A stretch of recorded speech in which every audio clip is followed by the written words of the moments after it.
Today we're going to look at Mermaid bow and arrow. This is a really challenging exercise, even though it looks like there's not a lot of movement happening. It's tons of oblique work, tons of hip work, lots of stability required. So we've got her in her short box setup. It's her footwork settings, and we've adjusted the strap to be the right length so she has a little bit of space behind her here on the box and can't fall off the back. I'm going to have you turn so you come in to face the side. Yeah, I want to look and see as she gets into this that she has lots of her foot and ankle attached here to the strap, and that she can straighten this top leg. Use your hands as necessary, and then bring your foot behind the other ankle. If it's behind the ankle, the top leg still needs to be straight. There you go, so that this glute is pushing up into the strap to create some outer hip work to connect into the strap. You're not letting the leg get floppy and kind of sink down.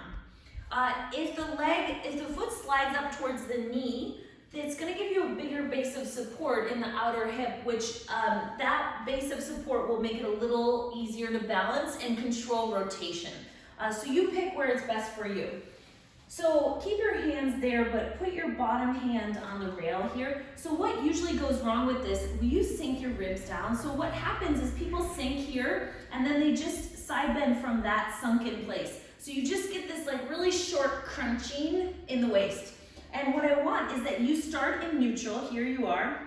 You can either slide your arm or bend it as you go into a right side bend, and then you're lengthening back up to that long line. Do that a couple times. I'm putting my hand here to help give her something to lift over. I'm not holding her up. She's barely touching me, which is really hard.